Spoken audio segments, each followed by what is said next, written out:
Hi, I'm Dr. Ben Barron, and let's talk about employee motivation, equity theory.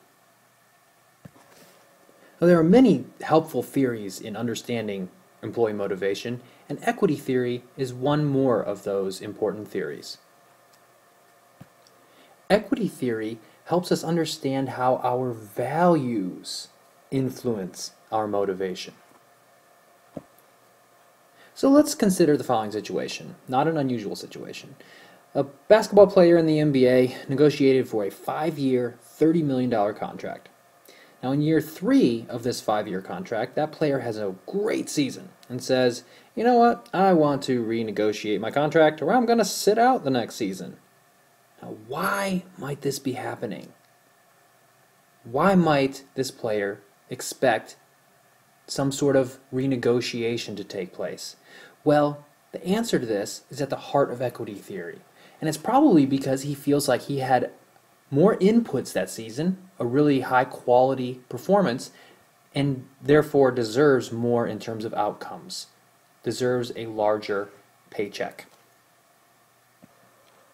Equity theory has 5 key parts, and if you really understand these 5 parts of equity theory, you'll understand the theory. Number 1, people hold beliefs about their inputs and their outcomes. So their inputs, what they bring to the table at work, includes things like their education, the quality of the work, their quantity of their work, their experience, maybe the number of years that they've worked at that organization, their education, and so forth. And their outcomes could be anything that comes as a result of their behavior at work. So, for example, it could be their pay, it could be their reward, other types of rewards such as recognition and praise. So they hold beliefs about their inputs and their outcomes. Number 2, people compare themselves to a referent other. Now, a referent other refers to anyone that you're comparing yourself to. It could be someone in your department. It could be someone in another organization, a friend. It could be a family member. It could even be yourself from a previous job or some sort of idealized version of yourself, what you think you ought to be getting in terms of your inputs and outcomes. Number 3, people form beliefs about others' inputs and outcomes. So they're not only comparing themselves to a referent other, but they're starting to form beliefs about what they bring to the table and what they get out of the job. Number 4, people compare their input-outcome ratio with others' input-outcome ratios. So they're saying, this is what I bring to the table, this is what I put into my work, and this is what I get out of it. And they're saying, well, I'm comparing myself to this other person, and this is what they're getting out of their job for what they put into it. So they compare those ratios. And number 5, perceptions of inequity, when they're comparing those ratios, motivate behavior to restore equity.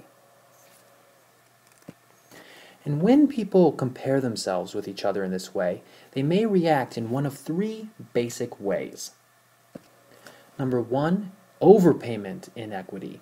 And this is the condition resulting in feelings of guilt, in which the ratio of one's outcomes and inputs is more than the corresponding ratio of another person with whom that person compares him or herself. So this is when a person feels like he or she is getting more out of the job for doing less than someone else, so they feel guilty.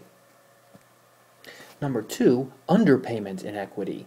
This is the condition that results in feelings of anger, in which the corresponding ratio of one's outcomes and inputs is less than the ratio of another person with whom you're comparing yourself. So this is when you think you're getting less out of the job than someone else who brings the same or less to this table in terms of their job. Number 3 is the equitable payment reaction. And this is when a person's outcome or input ratio is equivalent to that of another person with whom he or she is comparing himself. So let's do a quick example. This is the case of Jane and Bob. So Jane and Bob. Jane is experiencing an inequity, and the question is, what can she do to reduce that tension and restore equity in her own mind? Now, her referent other is Bob, who is in her department, and she feels as if Bob gets more outcomes for an equivalent amount of input. So Jane is feeling like she is getting less out of the job for the same amount of work or the same amount of inputs.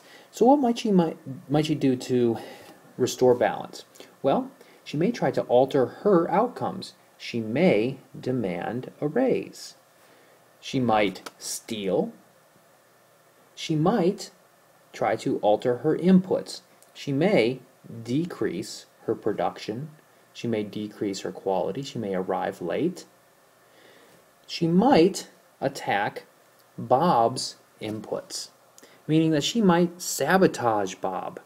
She might try to get more work delegated to him. Yeah, Bob can do it, send it over his way. She might volunteer him for extra work.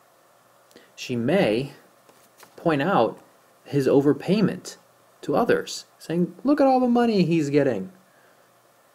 She may reevaluate her own perceptions and convince herself of some new facts. She may say, well, maybe Bob actually has more education than I do, or maybe he does actually produce more.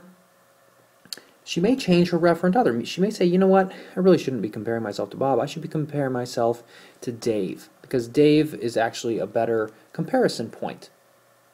She might do nothing and just sit there and be miserable at work. And for this to occur for the long term is a rare occurrence. For managers, equity theory has a number of important implications. But first, it's important to remember that equity theory is a perception-based theory, meaning that these ratios that I'm talking about that you come up with, they're yours and yours alone. They're going on in your head. So these same two people, Jane and Bob, they could be comparing themselves with each other, and each conclude that the other has a better deal. Now, for managers, the implications of equity theory are all about fairness. And that makes sense because this is a value-based theory. So in terms of payment, it means you should avoid underpaying people, also avoid overpaying people. In addition, give people a voice in decisions that affect them.